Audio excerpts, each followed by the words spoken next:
Hello student, welcome to এডুহাব Bangla. আমি সৈকত sir, তোমাদের mathematics educator. তোমরা প্রত্যেকেই জানো যে রেলওয়ে এনটিপিসি এবং গ্রুপ ডি এক্সাম কিছুদিনের মধ্যেই শুরু হতে চলেছে। ওকে, এনটিপিসি তো ফর্ম ফিল আপ হয়ে গেছে, এপ্রিল মে নাগাদ পরীক্ষা হবে। গ্রুপ ডিরও ফর্ম কিছুদিনের মধ্যেই বেরোবে এবং তোমরা প্রত্যেকে গুড নিউজটা শুনেছো যে এবারে শুধুমাত্র মাধ্যমিক যোগ্যতায় কিন্তু তোমরা গ্রুপ ডিটা দিতে পারবে, আইটিআই দরকার নেই। এই দুদিন আগেই আমাদের কি নোটিশ দিয়ে জানিয়ে দিয়েছে। তাই প্রত্যেকে মন দিয়ে পড়াশোনা করো। অলরেডি আমাদের শুরু হয়ে গেছে আমাদের যে railway NTPC group D ALP সমস্ত যে রেলওয়ে এক্সাম আছে সেখানে যে প্র্যাকটিস সেশন, ঠিক আছে, প্র্যাকটিস সেশন আমরা শুরু করে দিয়েছি। চলো আজকের তাহলে ক্লাসটা শুরু করা যাক। ওকে, দেখো তোমরা জানো যে আমাদের সংকল্প ব্যাচ শুরু হচ্ছে অফলাইন ক্লাস। তো যারা যারা অফলাইন করতে চাও অবশ্যই এই নাম্বারে তোমরা কন্ট্যাক্ট করে চলে এসো আমাদের ইনস্টিটিউটে। দেখো এবারে চলে যাই কোশ্চেনের দিকে, ঠিক আছে। তো এক নাম্বার কোশ্চেন আমাদের কি বলছে দেখে নিই। এক নাম্বার বলেছে, in a class the number of girls is 20% more than the boys, the strength of the class is 66, if 4 more girls are admitted to the class the ratio of the number of boys to the number of girls. Okay, তাহলে 66 জন সংখ্যা ছিল। 20% মানে কত? 20% মানে হচ্ছে 1/5।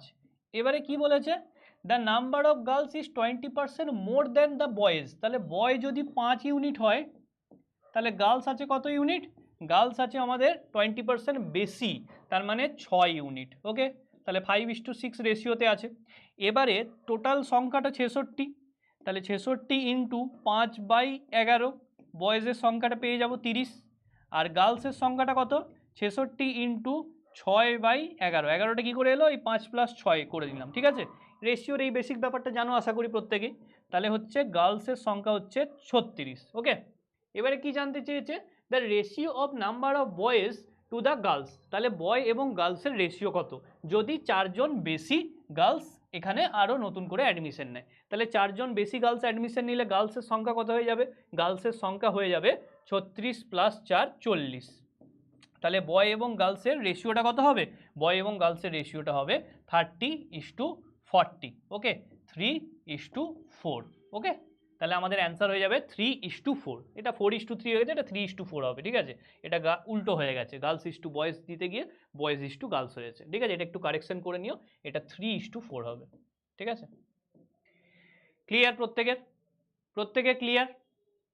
ঠিক আছে, চলো তাহলে আমরা নেক্সট কোশ্চেনে যাব। ঠিক আছে, এইভাবে আমরা প্রত্যেকটা প্র্যাকটিস করব, প্রত্যেকটা টাইপের অঙ্ক। তাহলে দেখবে তোমরা এখান থেকে রেলওয়ে প্রচুর কমন পাবে, প্রচুর প্রচুর পরিমাণ তোমরা কমন পাবে রেলওয়ে এনটিপিসি বলো, গ্রুপ ডি বলো, যে কোনো পরীক্ষার জন্য। ঠিক আছে, চলো next 2 number question. 2 number question কি বলেছে? 2 নাম্বার কোশ্চেন বলছে, the two number are respectively 20% and 50% more than a third number, then what percent is the first number of the second number? তাহলে তোমার তিনখানা নাম্বার আছে, এটা বুঝতে পেরেছো। তাহলে ফার্স্ট নাম্বার, সেকেন্ড নাম্বার আর থার্ড নাম্বার, তিনটে নাম্বার আছে। বলেছে ফার্স্ট নাম্বার আর সেকেন্ড নাম্বারটা 20% and 50% more than a third number. তাহলে থার্ড নাম্বারটা যদি 100 হয় তাহলে ফার্স্ট নাম্বারটা কত? 120। আর সেকেন্ড নাম্বারটা কত? 150। তাহলে কি জানতে চেয়েছে? জানতে চেয়েছে then what percent is the first number of the second number. তাহলে প্রথম সংখ্যাটা দ্বিতীয় সংখ্যাটার কত পার্সেন্ট? তাহলে কি হবে? 120/150 ইন্টু 100%। ঠিক আছে, 0 0 কাটলাম, 15 দিয়ে কাটলে 8, তাহলে 80%। তাহলে প্রথম সংখ্যাটা হচ্ছে দ্বিতীয় সংখ্যার 80%। অপশন এ হয়ে গেল রাইট অ্যান্সার। ক্লিয়ার? প্রত্যেকে তোমাদের রিকোয়েস্টে বাংলার সঙ্গে সঙ্গে ইংলিশ সমস্ত দুটো বাইলিঙ্গুয়ালি কিন্তু আমি অ্যাড করে দিয়েছি, ঠিক আছে। তো যাতে তোমাদের প্রত্যেকের সুবিধা হয়, প্রত্যেকে তোমরা মন দিয়ে ক্লাসটা করো, ঠিক আছে। এরকম আমাদের প্র্যাকটিস সেশন চলতে থাকবে রেলওয়ে পরীক্ষা পর্যন্ত, ঠিক আছে। তোমাদের অনেক কোশ্চেন এখান থেকে ডিরেক্ট কমন পাবে, কিছু কোশ্চেন হয়তো ডেটাগুলো চেঞ্জ করে দেবে। ক্লিয়ার? যা যা ডাউট আছে তোমরা বলবে আমাকে, সমস্ত ডাউট তোমাদের ক্লিয়ার করে দেবো। Next question 3 number. 3 নাম্বার কি বলছে আমাদের একটু দেখে নিই। 3 নাম্বার বলছে আমাদের, in an examination 50% of the student fail in English and 40% fail in Bengali and 30% failed in both the subject, then find the percentage of students who are passed in the both subject. Okay, এরকম টাইপের question তোমাদের একটা করিয়েছি আগের দিন যখন percentage করাচ্ছিলাম। তাহলে দেখো আমি দেখব ওভারঅল ফেলটা কত। ওভারঅল ফেলটা হচ্ছে 50 প্লাস 40 মাইনাস 30। কেন মাইনাস হলো? কারণ দেখো আমি হচ্ছে যে 50% কিসে ইংলিশে ফেলটা অ্যাড করলাম, বাংলার ফেলটা অ্যাড করলাম, আর 30% দুটো সাবজেক্টে ফেল করেছে। এবার দুটো সাবজেক্টে যখন ফেল করছে তার মানে হচ্ছে কি, তার মানে হচ্ছে যে সে দুটো জায়গাতেই কমন হয়ে গেছে, তাকে ডবল কাউন্ট করা হয়ে গেছে, ওই স্টুডেন্টগুলোকে ওই জন্য মাইনাস করে দিতে হচ্ছে। ক্লিয়ার? তাহলে এখানে 90 মাইনাস 30 মানে 60% স্টুডেন্ট এমন আছে যারা কি করছে, ফেল করছে। ওকে, তাহলে তোমার কতজন দুটো সাবজেক্টেই পাস করবে? টোটাল স্টুডেন্ট হচ্ছে 100%, সেখান থেকে যদি আমি 60% মাইনাস করে দিই তাহলে 40% স্টুডেন্ট এমন আছে যারা কি বোথ সাবজেক্টেই পাস করেছে। তাহলে আমাদের অপশন এ হয়ে গেল রাইট অ্যান্সার। ক্লিয়ার? দেখো ঠিক আছে, প্রত্যেকটা অঙ্ক একদম স্টেপ বাই স্টেপ করিয়ে দিচ্ছি। কোনো ডাউট থাকলে তোমরা নিচে কমেন্ট করে জানাবে, আমি ডাউট ক্লিয়ার অবশ্যই করে দেবো। নেক্সট 4 নাম্বার বলেছে the average of 9 consecutive positive integer is 63, the product of the largest and the smallest integer. তাহলে এভারেজ, এভারেজ মানে গড়, 9খানা কনজিকিউটিভ, কনজিকিউটিভ মানে পরপর, পজিটিভ ইন্টিজার ইজ 63। ওকে, তাহলে একটা জিনিস লক্ষ্য করো, এখানে 9খানা পরপর সংখ্যার এভারেজ 63 মানে মাঝের সংখ্যাটা 63। ঠিক আছে, মাঝের সংখ্যাটা হচ্ছে 63। ক্লিয়ার? কারণ কি হয় আমরা জানি যদি কনজিকিউটিভ নাম্বার থাকে, ধরো এরকম আছে 1 2 3 4 5, এদের এভারেজ করবে, দেখবে এদের এভারেজ হবে 3, অর্থাৎ মাঝের সংখ্যাটাই সবসময় এভারেজ হয় যদি নাম্বারগুলো কি কনজিকিউটিভ হয়। তাহলে এখানে 63টা হচ্ছে কি আমার মাঝের সংখ্যা, এর এই দিকে আরও 4টে সংখ্যা আছে। ঠিক আছে, 9টা মানে কি এদিকে 4টে এদিকে 4টে, তাহলে 64 65 66 67, আর এইদিকে কি আছে, এইদিকে আছে 59। তাহলে এই দুটো সংখ্যার গুণফল জানতে চেয়েছে, the product of largest and the smallest integer.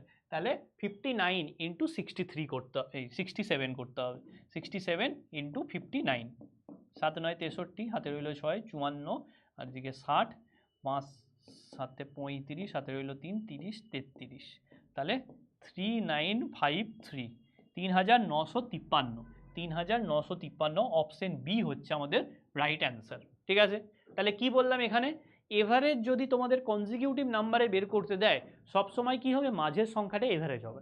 আচ্ছা, যদি এরকম বললো 9টা না বলে 4টে বললো, ধরো এখানে আমি 1 2 3 4 5 বলেছিলাম, 1 2 3 4 বললো, তাহলে এখানে মাঝের সংখ্যা বলে তো কিছু নেই, তাই না?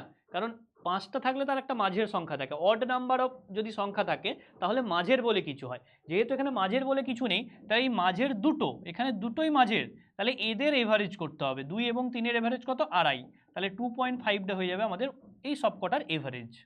বোঝা গেছে? তাহলে কনজিকিউটিভ নাম্বার বললে কি করতে হবে তোমরা পারবে। ঠিক আছে, শুধু কনজিকিউটিভেই হয় তা নয়, এটা হচ্ছে এপি সিরিজে থাকলেই হবে, অর্থাৎ অড নাম্বার গ্যাপগুলো যখন 2 2 করে, ইভেন নাম্বার গ্যাপগুলো যখন 2 2 করে, যে কোনো এরকম ধরনের এপি সিরিজে যখন থাকবে তখন মাঝের সংখ্যাটাই কি হবে, এভারেজ হবে। মনে থাকবে? ক্লিয়ার? চলো নেক্সট বলেছে the average of 10 number is 7, if each number is multiplied by 12 then what is the present average।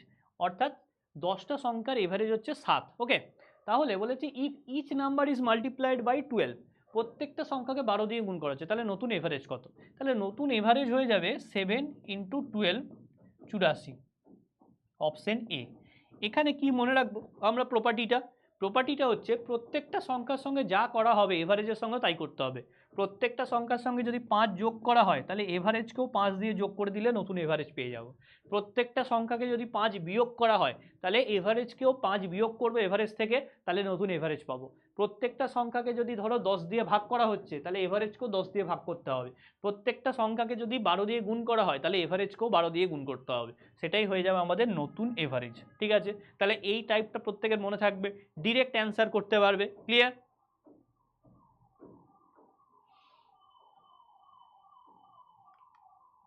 চলো নেক্সট কি বলছে, বলেছে the average age of 12 men is increased by 3/4 year when one of them whose age is 40 years is replaced by a new man, what is the age of the new man। ভালো করে শুনবে, বলেছে 12 জন লোক ছিল, প্রত্যেকের average বয়স 3/4 করে বাড়লো। কেন বাড়লো? বলেছে ওয়েন ওয়ান অফ দেম, একজন লোক তাদের মধ্যে থেকে, whose age is 40 year is replace by a new man. তাহলে একজন যার বয়স ছিল 40 ইয়ার সে বেরিয়ে যাচ্ছে, তার জায়গায় একটা নতুন লোক ঢুকছে, তার জন্য কি হচ্ছে প্রত্যেকের যে এভারেজটা সেটা 3/4 করে বেড়ে যাচ্ছে। ওকে, তাহলে একটা জিনিস দেখো, আমরা কি জানি, আমরা জানি যে সাম মানে হচ্ছে কি এভারেজ ইনটু নাম্বার, কতগুলো নাম্বার আছে তাই না, এটা হচ্ছে সাম। ওকে, তাহলে একটা জিনিস দেখো, এখানে এভারেজ বয়স 3/4 করে বাড়ছে, তাই তো 3/4 করে বাড়ছে। কতজন লোক আছে? 12 জন লোক আছে, তাহলে টোটাল বয়স কত বাড়বে একটু দেখে নিই। 12 ইন্টু 3/4, তার মানে টোটাল 9 বছর বয়স বেড়েছে এই গ্রুপ অফ পিপল, অর্থাৎ এই লোকগুলোর টোটাল 9 বছর বয়স বাড়লো। ঠিক আছে, এবার কেন বাড়লো একটু ভাবো। তার কারণ হচ্ছে যে একটা 40 বছর বয়সের লোক বেরিয়ে গেল, তার জায়গায় একটা নতুন লোক ঢুকলো। তার মানে কি? তার মানে হচ্ছে নতুন যে লোকটা ঢুকলো তার বয়স নিশ্চয়ই 9 বছর বেশি। ঠিক আছে, কার থেকে 9 বছর বেশি? যে লোকটা বেরিয়ে গেছে তার থেকে 9 বছর বেশি। তাহলে যে লোকটা বেরিয়ে গেছে তার বয়স কত? তার বয়স হচ্ছে 40। তাহলে নতুন লোকটার বয়স কত? 40 + 9, 49। ঠিক আছে, বা 49 বছর বয়স হচ্ছে নতুন লোকটার। ঠিক আছে, দেখো ক্লিয়ার প্রত্যেকের? তাহলে এভারেজের এই ধরনের কোশ্চেন এলে তোমরা প্রত্যেকেই পারবে। ঠিক আছে, দেখো ক্লিয়ার? ওকে, চলো নেক্সট কোশ্চেনে যাচ্ছি আমি। নেক্সট কোশ্চেন কি বলেছে? 7 নাম্বার বলেছে at a certain rate per annum the simple interest on a sum of money for 1 year is 260 and the compound interest on the same sum of 2 year is 540.80 the rate of interest per annum। তার আগে একটু simple interest আর compound interest একটু basic ব্যাপারটা বলে দিই। ঠিক আছে, তারপরে অঙ্কটা যাচ্ছি। দেখো সিম্পল ইন্টারেস্ট সরল সুদের ফর্মুলা হচ্ছে কি SI = PRT/100, PRT/100। আর কম্পাউন্ড ইন্টারেস্ট CI এর ফর্মুলা হয় P × 1 + R/100 whole to the power n। Sorry CI নয়, এটা A হবে, সরি।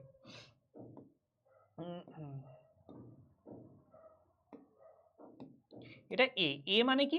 A মানে হচ্ছে আমাদের সুদ আসল। ঠিক আছে, সুদ প্লাস আসল, অর্থাৎ প্রিন্সিপাল প্লাস যেটা ইন্টারেস্ট পাচ্ছি সেটা। ঠিক আছে, এটা হচ্ছে সিম্পলের ফর্মুলা, এটা হচ্ছে কম্পাউন্ডের ফর্মুলা। যদি ফর্মুলার থেকে আমাদের কনসেপ্টটা বেশি দরকার, সিম্পল মানে শুধুমাত্র যে টাকাটা আমি ব্যাংকে রাখছি সেই টাকাটার উপরে সুদ, আর কম্পাউন্ড মানে হচ্ছে যে টাকাটা আমি ব্যাংকে রাখছি সেটার উপর তো সুদ পাচ্ছি, যে নতুন সুদটা পেলাম তার উপরেও আবার সুদ, অর্থাৎ সুদের উপর সুদ। ঠিক আছে, এটাই হচ্ছে কম্পাউন্ড ইন্টারেস্টের মেন ফান্ডা। ক্লিয়ার? তাহলে এখানে আমি দুটো ফর্মুলা একটু লিখে রেখে দিলাম। ঠিক আছে, এগুলো আশা করি তোমরা প্রত্যেকেই জানো, কারণ তোমরা যেহেতু রেলের পরীক্ষা দেবে সামনে, ডিটেলসে আমি পড়াবো। আবার যখন ডিটেলসে ক্লাস হবে তখন আমি আবার ডেপথে পড়াবো। আপাতত অঙ্কটায় আমরা আসা যাক। ঠিক আছে, দেখো কি বলেছে। বলেছে এবার তাহলে প্রথম বছরে তোমার সিম্পল ইন্টারেস্ট হচ্ছে, হ্যাঁ প্রথম বছরে সিম্পল ইন্টারেস্ট হচ্ছে 260, আর 2 বছরের কম্পাউন্ড ইন্টারেস্ট হচ্ছে 540.8।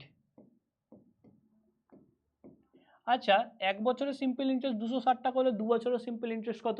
260 × 2, 520। তাহলে সিম্পল ইন্টারেস্ট আর কম্পাউন্ড ইন্টারেস্টের পার্থক্য কত? 540.8 মাইনাস 520 মানে 20.8। ঠিক আছে, আচ্ছা এই 20.8 এই যে টাকাটা হচ্ছে এক্সট্রা, সেটা কেন হচ্ছে বলো তো? কারণ প্রথম বছর যে আমি 260 টাকা ইন্টারেস্ট পেয়েছি সেটার উপরে আবার আমাকে সুদ দিচ্ছে। প্রথম বছরে যে ইন্টারেস্টটা পেলাম আমি ব্যাংকে টাকাটা রেখে, সেই টাকাটার উপর আবার যে এক্সট্রা সুদটা সেটাই হচ্ছে 20.8। ওকে, তার মানে আমি বলতে পারি 20.8টা হচ্ছে কত টাকার উপরে সুদ? 260 টাকার উপরে সুদ। তাহলে কত পার্সেন্ট? ইন্টু 100%। ঠিক আছে, শূন্য কাটলাম, একটা শূন্য কেটে দশমিকটা উঠে গেল, এটা হচ্ছে 8, তাই তো? তার মানে 8%। অপশন সি হচ্ছে আমাদের রাইট অ্যান্সার। ঠিক আছে, তার মানে কি বললাম? বললাম যে প্রথম বছরে যে সিম্পল ইন্টারেস্টটা পেলাম অর্থাৎ 260 টাকার উপরে, এই টাকাটার উপরেই যে এক্সট্রা সুদটা হচ্ছে সেটাই হচ্ছে 20.8। তাহলে এই টাকাটার উপর এত টাকা সুদ পায়, তাহলে 100 টাকার উপর কত টাকা সুদ পায়? ঠিক আছে, 1 বছর। তাহলে 100 মানে রেট অফ ইন্টারেস্ট বা সুদের হার মানে কি 100 টাকার 1 বছরের সুদ। রেট অফ ইন্টারেস্ট পাতি বাংলায় মানে হচ্ছে 100 টাকার 1 বছরের সুদ। ঠিক আছে, ক্লিয়ার প্রত্যেকের? চলো নেক্সট অঙ্কে যাওয়া যাক।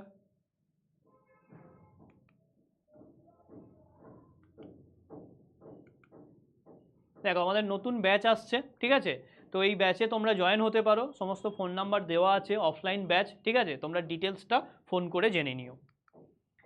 দেখো নেক্সট নেক্সট বলেছে a sum of money double itself in 4 year at compound interest it will be 8 times itself at the same rate in. তার মানে বলেছে একটা সাম কিছু টাকা ডবল হচ্ছে 4 বছরে, তাহলে ডবল মানে কি 2 টাইমস, তাহলে 2 টাইমস হচ্ছে কত বছরে, 4 বছরে। তাহলে আমাকে জানতে চেয়েছে 8 টাইমস হবে কত বছরে, 8 টাইমস হবে কত বছরে। দেখো এটা কিন্তু কেউ ঐকিক নিয়মে করে দিও না, এটাকে কি করতে হবে, এই 8টাকে লিখতে হবে 2 কিউব, 2 এর পাওয়ার হিসাবে লিখতে হবে, ঠিক আছে, এই 8টাকে লিখতে হবে 2 এর পাওয়ার হিসেবে, লিখলে এইবারে এই যে মাথায় 3টা আছে, এই মাথায় 3টা এই 4-এর সঙ্গে গিয়ে গুণ করতে হবে, তাহলে 3 × 4 মানে কত, 12, তাহলে অ্যান্সার হয়ে যাবে 12 ইয়ার্স। এটা কেন হলো একটু এক্সপ্লেনেশনটা দিই। তার কারণ হচ্ছে দেখো এটা কিন্তু কম্পাউন্ড ইন্টারেস্টে পাওয়ারে থাকে, এনটা টাইমটা কিন্তু পাওয়ারে থাকে, এটা কিন্তু এর সাথে মানে সরল সম্পর্কে থাকে না, যে ডিরেক্টলি প্রপোর্শনাল সেটা কিন্তু হয় না, ঠিক আছে। ফর্মুলাটা কি বললাম একটু আগে আমি ফর্মুলাটা বলছিলাম a = p × 1 + r/100 whole to the power n, তাই তো, এটা হচ্ছে কম্পাউন্ড ইন্টারেস্টের ফর্মুলা। এখানে দেখো টাইমটা পাওয়ারে আছে, ঠিক আছে, অর্থাৎ ডিরেক্টলি প্রপোর্শনাল কিন্তু আমি বলতে পারি না। তো ছোটোবেলায় যে ঐকিক নিয়ম করেছো যে 2 গুণ হচ্ছে 4 বছরে, তাহলে 1 গুণ কত বছরে, 8 গুণ কত বছরে, ওইভাবে কিন্তু হবে না। ওই ঐকিক নিয়মের কনসেপ্টটা শুধুমাত্র যদি সমানুপাতিক থাকে তাহলেই কিন্তু করা যায়, ঠিক আছে, ব্যস্তানুপাতিক হলেও কিন্তু অন্যরকম হয়ে যায় ব্যাপারটা, ঠিক আছে, ক্লিয়ার। সরল সুদের ক্ষেত্রে কিন্তু এই টাইপের অঙ্কটাই অন্যরকম হবে, কিন্তু চক্রবৃদ্ধি সুদ বা কম্পাউন্ড ইন্টারেস্টের ক্ষেত্রে কিন্তু এরকম পাওয়ার আকারে করে নিতে হবে, ঠিক আছে, এই যে এটাকে পাওয়ার আকারে লিখতে হবে 2 কিউব, তারপরে এই 3টাকে গুণ করতে হবে, ঠিক আছে। চলো নেক্সট।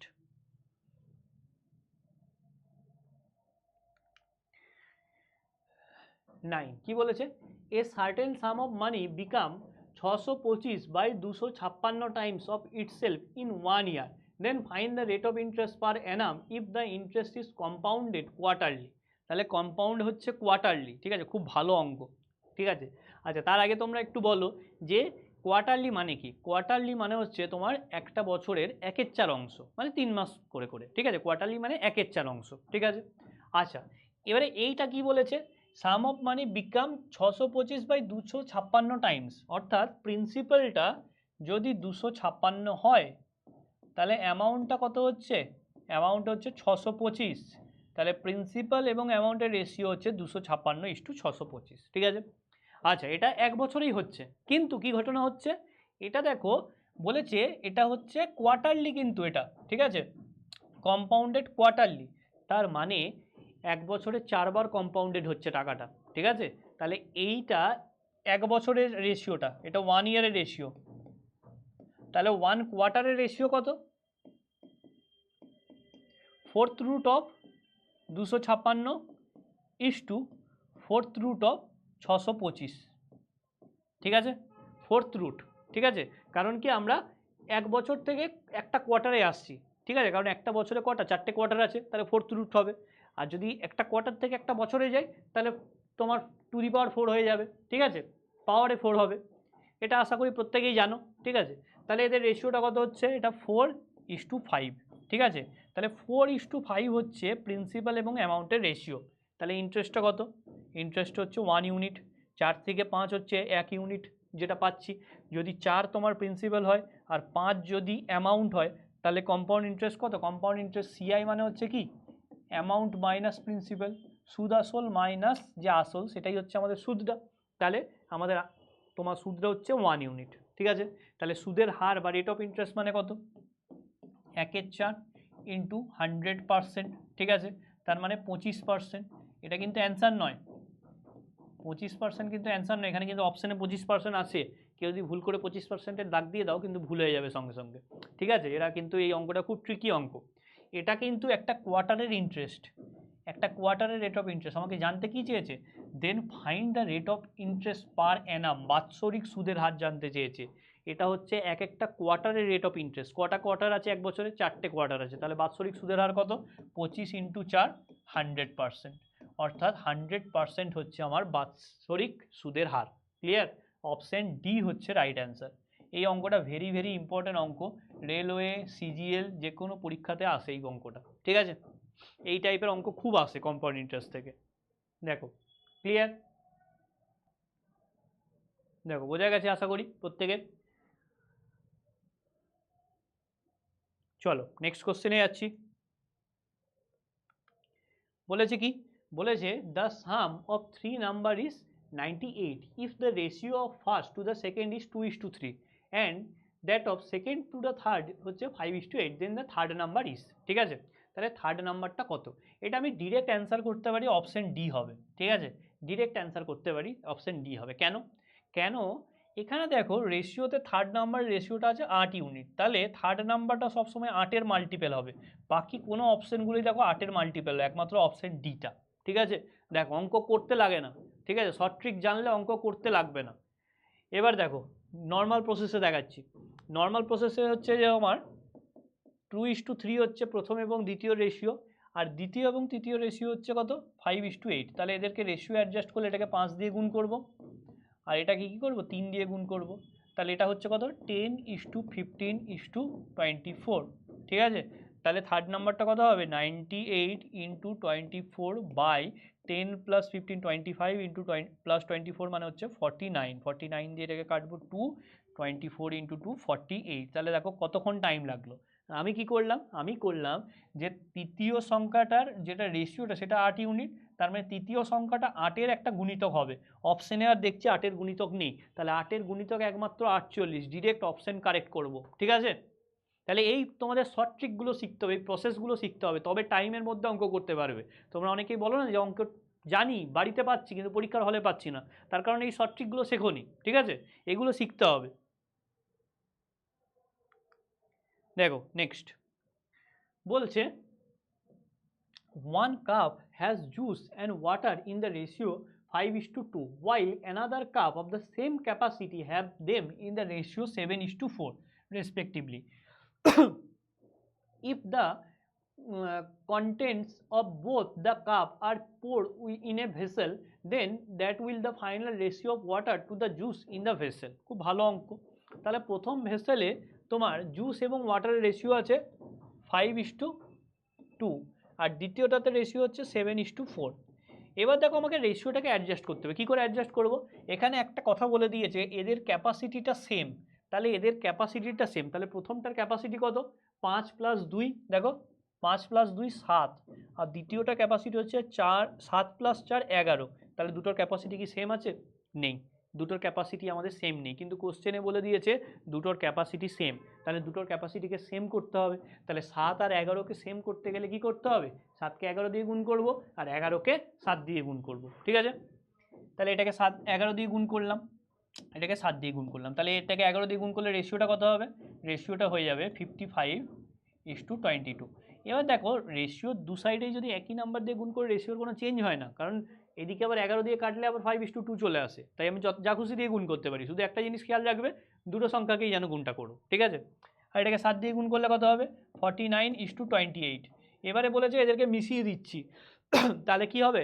যোগ করে দিতে হবে। এটা হচ্ছে তোমার প্রথমটা কী ছিল? এটা জুস আর এটা ওয়াটার, জুসের সঙ্গে জুসকে যোগ করব, তাহলে কত হচ্ছে? এটা হচ্ছে 104 ইস্টু এটা হচ্ছে 50, ঠিক আছে? তাহলে এটাকে কাটাকাটি করলে কত হচ্ছে তোমার? 52:25, 52:25। তাহলে অপশন বি হচ্ছে দেখো রাইট অ্যান্সার। ক্লিয়ার? দেখো তাহলে কি করতে হবে? আমাকে এখান থেকে রেশিওটাকে অ্যাডজাস্ট করতে হবে। কি করে অ্যাডজাস্ট করব? এই যে বলে দিয়েছে সেম ক্যাপাসিটি, তাহলে আমাকে ক্যাপাসিটিটাকে সেম করতে হবে। তাহলে ক্যাপাসিটিকে সেম করতে গেলে কি করতে হবে? এটা 7 ছিল, এর ক্যাপাসিটি 5 + 2, ক্যাপাসিটি মানে টোটাল আয়তনটা, টোটাল আয়তন।